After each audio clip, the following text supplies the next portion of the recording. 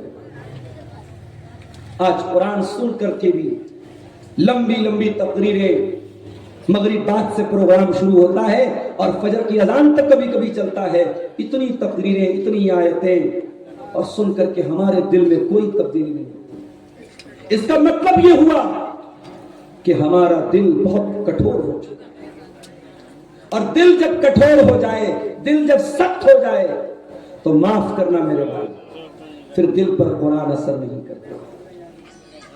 کیوں؟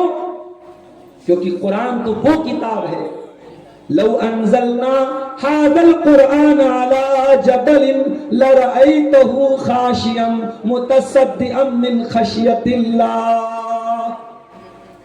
اس قرآن کو اگر ہم نے کسی پہاڑ کے اوپر بھی اتارا ہوتا تو پہاڑ بھی اللہ کے خوف سے ریزہ ریزہ ہو جاتا، چکنا چور ہو جاتا، ٹکڑے ٹکڑے ہو جاتا۔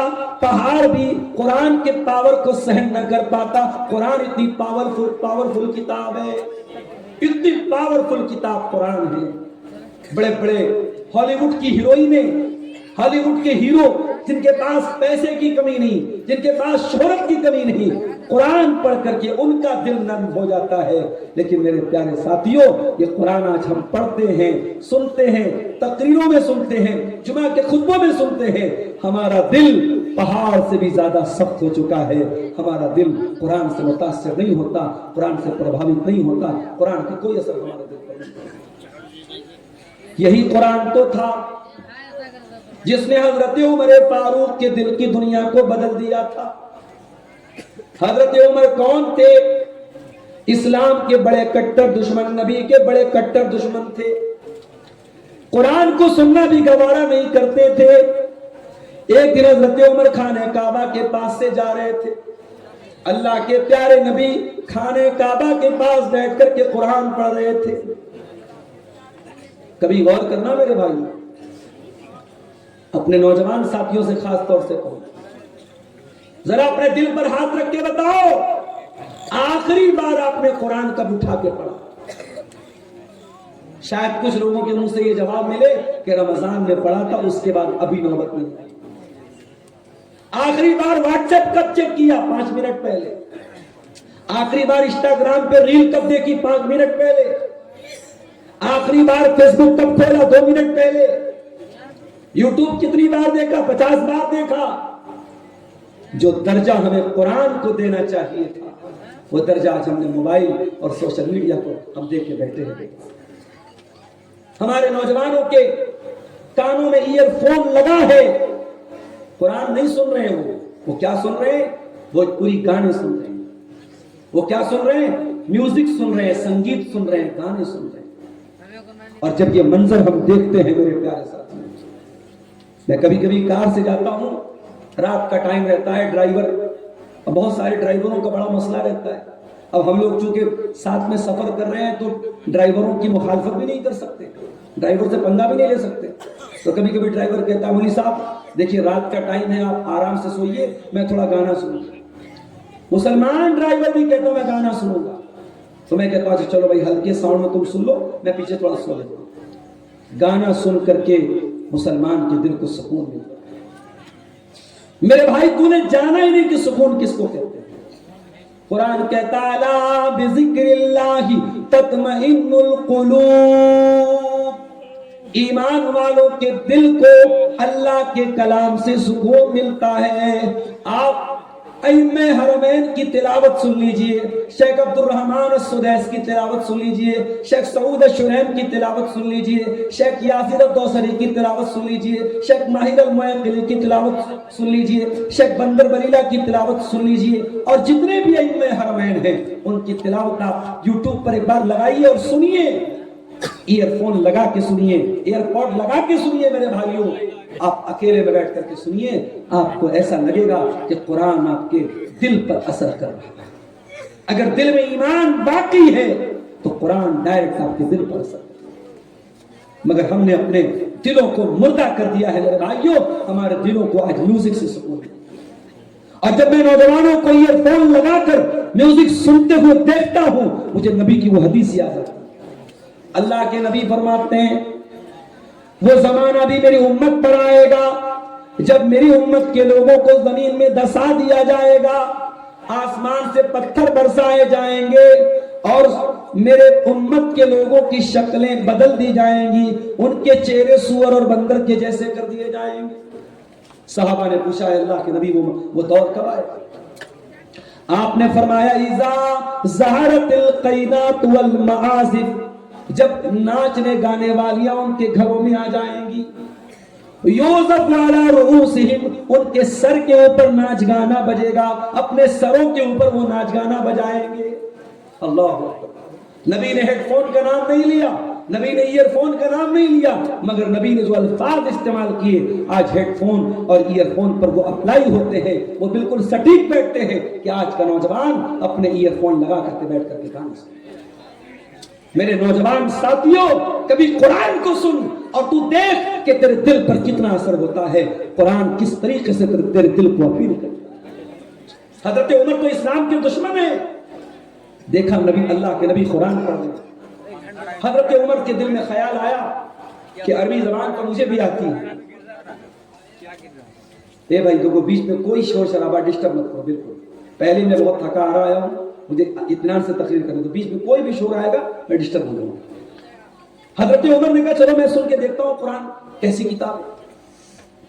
اللہ کے نبی قرآن پڑھ رہے ہیں, حضرت عمر سن رہے ہیں. قرآن سنتے سنتے حضرت عمر کے دل میں خیال آیا اتنا اچھا کلام ہے, ضرور یہ شاعری ہے, پوئٹری ہے, کویتا ہے. محمد تو شاعر ہو چکے ہیں, شاعری سنا رہے ہیں. حضرت عمر کے دل میں خیال آیا, اللہ کے نبی نے قرآن کی آیت پڑھ دی سورۃ الحاقہ کی, وَمَا هُوَ بِقَوْلِ شَاعِرٍ قَلِيلًا مَا تُؤْمِنُونَ. یہ قرآن کسی شاعر کی شاعری نہیں ہے, کسی پوئٹ کی پوئٹری نہیں ہے, کسی کوی کی کویتا نہیں ہے. تم لوگ ایمان کم رکھتے ہو, تمہارے ایمان کی کمی کی نشانی یہی ہے. جب یہ خیال, اس کی تردید ہو گئی تو حضرت عمر نے کہا اچھا یہ شاعری نہیں ہے تو یہ منتر ہوگا, یہ جادوگر کا جادو ہوگا, یہ کاہن کی کہانت ہوگی. ابھی یہ خیال حضرت عمر کے دل میں آیا, اللہ کے نبی نے اگلی آیت پڑھ دی وَلَا بِقَوْلِ كَاهِنٍ قَلِيلًا مَا تَذَكَّرُونَ. یہ قرآن کسی جادوگر کا منتر نہیں ہے, کسی جوتشی کا منتر نہیں ہے, کسی کاہن کی کہانت نہیں ہے. تنزیل من رب العالمین, یہ قرآن تو اللہ رب العالمین نے اتارا ہے. حضرت عمر کے دل پر قرآن کی چوٹ لگی, مگر بڑے کٹر دشمن تھے اسلام کے. ابھی انہوں نے اسلام قبول نہیں. کچھ دن اور گزرے, ایک دن حضرت عمر تلوار لے کے نکل پڑے. کسی نے پوچھا کہاں جا رہے ہو؟ کہا یہ تلوار نعوذ باللہ ثم نعوذ باللہ محمد رسول اللہ کا کام ختم کر دیا. انہوں نے کہا ارے بھائی پہلے اپنے گھر جاؤ, تمہاری بہن, تمہارے بہنوئی بھی مسلمان ہو گئے. حضرت عمر اپنی بہن کے گھر آئے. ان کی بہن کا نام تھا فاطمہ بنت خطاب, بہنوئی کا نام تھا سعید بن زید.